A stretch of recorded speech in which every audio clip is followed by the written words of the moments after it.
Assalamualaikum warahmatullahi wabarakatuh. Perkenalkan, nama saya Jonal Hikmat. Di sini saya akan menjelaskan mengenai mengidentifikasi segmen pasar. Ada 3 poin yang harus diperhatikan. Yang pertama, perusahaan tidak dapat berhubungan dengan semua pelanggan di pasar yang besar, luas, dan beragam. Poin kedua, perusahaan dapat membagi pasar menjadi kelompok konsumen dengan kebutuhan dan keinginan yang berbeda. Poin ketiga, perusahaan harus mengidentifikasi segmen mana yang dapat dilayani secara efektif dan menguntungkan. Untuk selanjutnya yaitu mengenai pemasaran massal. Pemasaran massal yaitu satu produk untuk semua pembeli atau semua kalangan ya. Caranya kita melakukan produksi, distribusi, promosi massal ke seluruh massa, seluruh konsumen. Perusahaan massal populer karena pasar potensinya besar. Biasanya produksinya rendah, harga konsumen murah ataupun terjangkau. Keadaan saat itu keinginan konsumen semakin banyak dan membutuhkan segmentasi pasar. Selanjutnya mengenai pemasaran segmen. Segmen pasar adalah sekelompok pelanggan yang memiliki sekumpulan kebutuhan dan keinginan yang serupa. Untuk tugas pemasar bukan hanya menciptakan, tetapi mengidentifikasi dan memutuskan segmen mana yang harus dibidik. Untuk keunggulannya, merancang, memberi harga, melepaskan dan menghantar produk atau jasa dengan lebih baik, menyesuaikan program dan kegiatan pemasaran untuk mengalahkan pesaing. Untuk pemasaran pasar fleksibel, solusinya program dan kegiatan pemasaran untuk mengalahkan pesaing. Menentukan karakter segmen pasar. Ketika semua konsumen memiliki preferensi yang sama, konsumen memiliki preferensi yang bervariasi, dihasilkan dari segmen pasar sekelompok konsumen dengan preferensi yang sama. Itu aja yang saya sampaikan. Terima kasih. Assalamualaikum warahmatullahi wabarakatuh. Saya Hoirunisa. Di sini saya akan membahas tentang strategi pemasaran ceruk. Pemasaran ceruk adalah pelanggan yang lebih sempit atau lebih sedikit yang mencari bauran dari manfaat yang berbeda. Nah, maksud dari itu adalah perusahaan mengkhususkan diri untuk memenuhi kebutuhan dan keinginan si pelanggan. Nah, contohnya nih ya, ada seorang pelanggan yang ingin membeli sepatu sneakers tetapi unik. Nah, si perusahaan tersebut menyediakan barang yang pelanggan inginkan. Nah, menariknya di sini, pelanggan tersebut bersedia untuk membayar lebih karena mendapatkan barang yang tidak ada di perusahaan lain. Nah, strategi ini pun cocok untuk perusahaan-perusahaan yang tidak mau bersaing sengit di pasar utama dengan perusahaan-perusahaaan lain. Nah, pemasaran ini sasarannya disesuaikan khusus untuk memenuhi kebutuhan dan keinginan pelanggan lokal. Nah, contohnya ada pelanggan di daerah Karawang yang ingin membeli brownies atau dessert box yang lagi viral itu seperti Bittersweet by Najla yang ada di Jakarta dan Bandung. Nah, sebenarnya di Karawang pun ada yang menjual brownies atau dessert box tersebut. Jadi, tujuan pemasaran ini dapat meningkatkan kesadaran bahwa bisnis yang diinginkan mereka itu ada di daerah tersebut. Seperti itu. Nah, lanjut, ada pemasaran akar rumput. Nah, pemasaran akar rumput ini adalah kegiatan pemasaran yang dilakukan sedekat mungkin, serelevan mungkin kepada pelanggan individu. Nah, contohnya tuh seperti ini. Misalkan ada di sekolah SMA, dia mengadakan porseni atau lomba olahraga. Jadi si brand tertentu, misal Yonex ya, dia mensponsori semua alat olahraga tersebut, dari mulai bulu tangkisnya, koknya, mungkin headbandnya, sampai ke bajunya, seperti itu. Jadi strategi tersebut lewat sponsor yang masuk ke sekolah tersebut, seperti itu. Nah, lanjut ke pemasaran individual. Nah, pemasaran individual ini perusahaan hanya menyediakan platform dan alat. Nah, untuk desainnya sendiri itu dirancang oleh si konsumen atau pelanggan. Jadi contohnya seperti kita ingin membeli casing HP ya. Nah, itu kita kan bisa kostum tuh yang ada di online shop. Nah, itu masuk ke strategi pemasaran individual ini. Jadi yang merancang itu adalah konsumen itu sendiri. Cuman kendalanya adalah si harga mungkin bisa lebih naik ya, karena si individu itu, si konsumen itu ingin macam-macam gitu keinginannya. Jadi mungkin si harga bisa lebih naik. Sekian pembahasan dari saya. Terima kasih. Assalamualaikum warahmatullahi wabarakatuh. Saya Martani Haji di sini akan menjelaskan tentang dasar segmentasi pasar konsumen beserta variabelnya dan sistem falas. Pertama, segmentasi geografis, yaitu pembagian pasar menjadi berbagai unit geografis seperti negara, negara bagian, wilayah, kabupaten, kota, atau lingkungan sekitar. Dua, segmentasi demografis, yaitu membagi pasar menjadi kelompok-kelompok berdasarkan beberapa variabel yang berhubungan erat dengan kebutuhan dan keinginan konsumen. Tiga, segmentasi psikografis adalah ilmu yang menggunakan psikologi dan demografi guna lebih memahami konsumen. Dibagi menjadi berbagai kelompok berdasarkan sifat psikologis atau kepribadian, gaya hidup, atau nilai. Empat, segmentasi perilaku. Pembeli dibagi menjadi kelompok-kelompok berdasarkan pengetahuan, sikap, pemakaian, atau tanggapan mereka tentang produk tertentu. Selanjutnya, saya akan menjelaskan tentang variabel-variabel yang ada di tiap segmentasi. Pertama, pada segmentasi geografis. Karena pembagian berdasarkan geografis, maka variabelnya yaitu wilayah, ukuran kota, kepadatan, dan iklim. Lalu dari segmentasi demografis, variabelnya yaitu usia dan tahap siklus hidup, tahap kehidupan, jenis kelamin, pendapatan, dan lain-lain. Lalu yang selanjutnya segmentasi psikografis, yaitu seperti kepribadian dan gaya hidup. Selanjutnya, untuk segmentasi perilaku, yaitu manfaat, status loyalitas, tingkat penggunaan, dan sikap terhadap produk. Selanjutnya, saya akan menjelaskan tentang sistem falas. Falas atau Values Analog Style merupakan sebuah metode segmentasi pasar yang bersifat psikografis, berguna untuk mengidentifikasi hubungan yang spesifik antar sikap konsumen dan perilaku pembelian.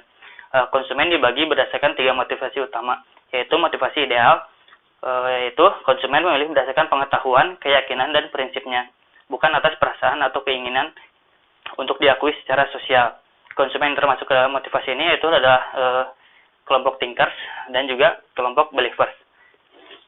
Lalu yang kedua yaitu adalah motivasi penghargaan. Konsumen dalam motivasi ini selalu berjuang untuk posisi sosial yang jelas dan sangat dipengaruhi oleh tindakan, persetujuan, dan opini dari yang lain. Mereka mencari produk dan jasa yang menunjukkan keberhasilan kepada kelompoknya. Kelompok achievers dan kelompok strivers adalah termasuk dalam motivasi penghargaan. Lalu yang ketiga yaitu adalah motivasi ekspresi diri. Kelompok ini merupakan kelompok konsumen yang berorientasi pada tindakan. Konsumen ini berjuang untuk mengekspresikan individualitas mereka melalui pilihan-pilihan mereka. Mereka juga menyukai keberagaman dan pengambilan risiko.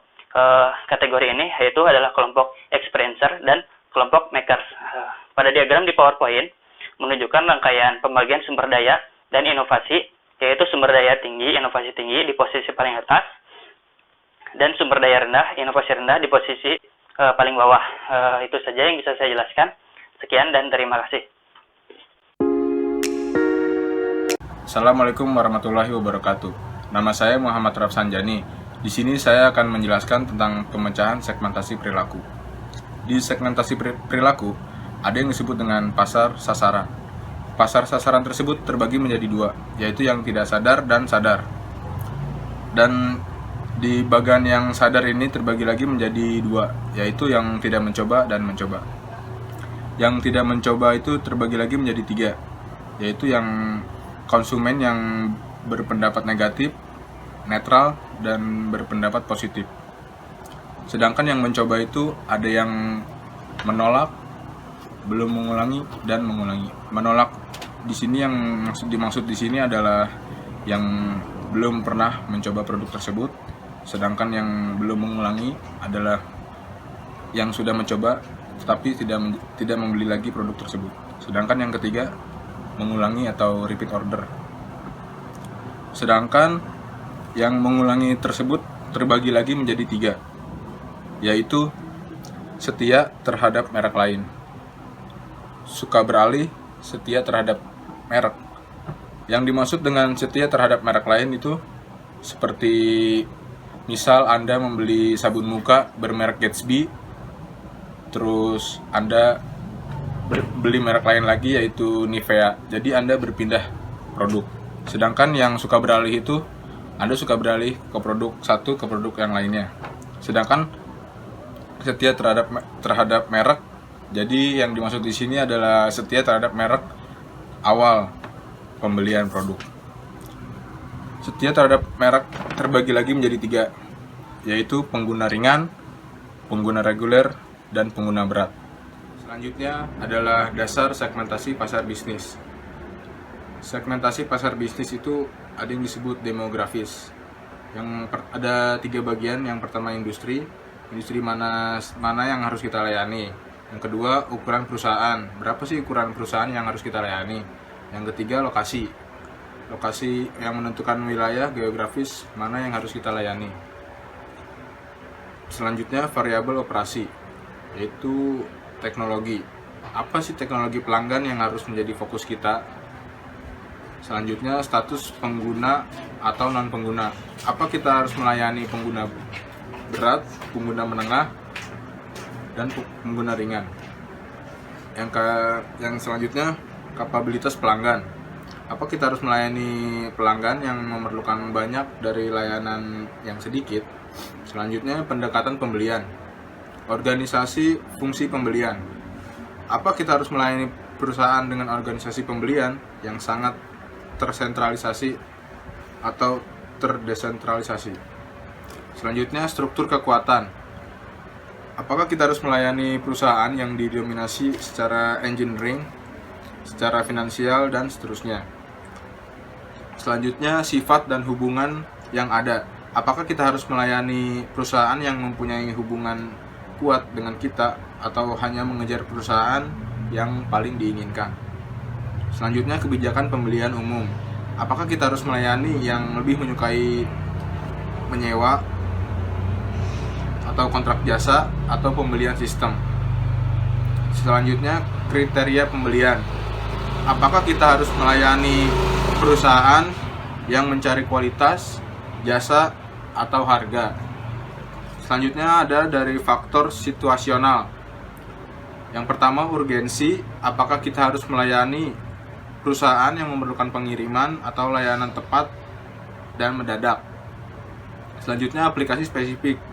Apakah kita harus fokus pada aplikasi tertentu dari produk yang kita bandingkan kepada semua aplikasi? Selanjutnya ukuran atau pesanan. Apakah kita harus fokus pada pesanan besar atau pesanan kecil? Selanjutnya ada yang dari karakteristik pribadi. Kemiripan pembeli penjual. Yang dimaksud di sini adalah apakah kita harus melayani perusahaan yang memiliki orang dan nilai-nilai yang serupa dengan kita. Selanjutnya sikap terhadap risiko. Apakah kita harus melayani pelanggan yang mengambil risiko atau menghindari risiko? Selanjutnya ada loyalitas. Apakah kita harus melayani perusahaan yang memperlihatkan loyalitas tinggi kepada pemasok mereka? Sekian penjelasan dari saya. Terima kasih. Assalamualaikum warahmatullahi wabarakatuh. Saya Cici Stefani. Di sini saya akan menjelaskan tentang penentuan target pasar. Setelah mengidentifikasi peluang segmen pasar, diputuskan berapa banyak dan segmen mana yang di pasar. Yang pertama, segmentasi berdasarkan kebutuhan. Mengelompokkan pelanggan ke dalam beberapa segmen berdasarkan kebutuhan dan manfaat yang sama yang diinginkan pelanggan dalam menyelesaikan masalah konsumsi tertentu. Yang kedua, identifikasi segmen. Untuk setiap segmen berbasis kebutuhan, tentukan kelompok demografis, gaya hidup, dan perilaku penggunaan mana yang membuat segmen itu berbeda dan dapat diidentifikasi atau ditindaklanjuti. Yang ketiga, daya tarik segmen. Menggunakan kriteria daya tarik segmen yang sudah ditentukan sebelumnya, seperti pertumbuhan pasar, intensitas persaingan, dan akses pasar, menentukan keseluruhan daya tarik setiap segmen. Yang keempat, profitabilitas segmen, artinya menentukan profit segmen tersebut.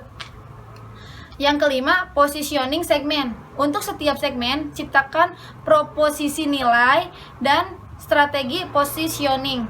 harga produk berdasarkan kebutuhan dan karakteristik unik pelanggan segmen tersebut. Yang keenam, tes kesamaan atau ECI test segmen. Menciptakan jalan cerita segmen untuk menguji daya tarik setiap strategi positioning segmen. Yang ketujuh, strategi bauran pemasaran. Artinya memperluas strategi positioning segmen untuk mencakup semua aspek bauran pemasaran, produk, harga, promosi, dan tempat. Selanjutnya, kriteria segmentasi efektif. Ada apa aja sih di kriteria segmentasi efektif? Yang pertama, terukur, substansial, dapat diakses, dapat didiferensiasi, dan dapat ditindaklanjuti. Sekian pembahasan dari saya. Terima kasih atas perhatiannya. Saya Novia Denada akan menjelaskan tentang mengevaluasi dan memilih segmen pasar. Yang pertama adalah konsentrasi segmen tunggal. Pengetahuan dan kehadiran di pasar yang kuat, namun pasar dapat berubah dan persaingan memasuki segmen. Yang kedua adalah spesialis selektif, mengidentifikasikan risiko perusahaan. Yang ketiga adalah spesialis produk, produk tertentu yang dijual beberapa segmen. Yang keempat adalah spesialis pasar, perusahaan berkonsentrasi melayani satu kelompok pelanggan tertentu. Yang kelima adalah cakupan pasar penuh, berusaha memenuhi semua kelompok dengan semua produk. Yang pertama, pemasaran tanpa diferensiasi, satu penawaran. Yang kedua, pemasaran terdiferensiasi, produk berbeda tiap segmennya. Dan untuk beberapa yang lain yaitu pertimbangan tambahan evaluasi dan pemilihan segmen. Yang pertama, rencana invasi segmen per segmen. Invasi yang terbentur pasar yang tertutup memerlukan pendekatan pemasaran, koordinasi strategis dari keahlian ekonomi, psikologis, politik, dan masyarakat. Sekian dari saya. Wassalamualaikum warahmatullahi wabarakatuh.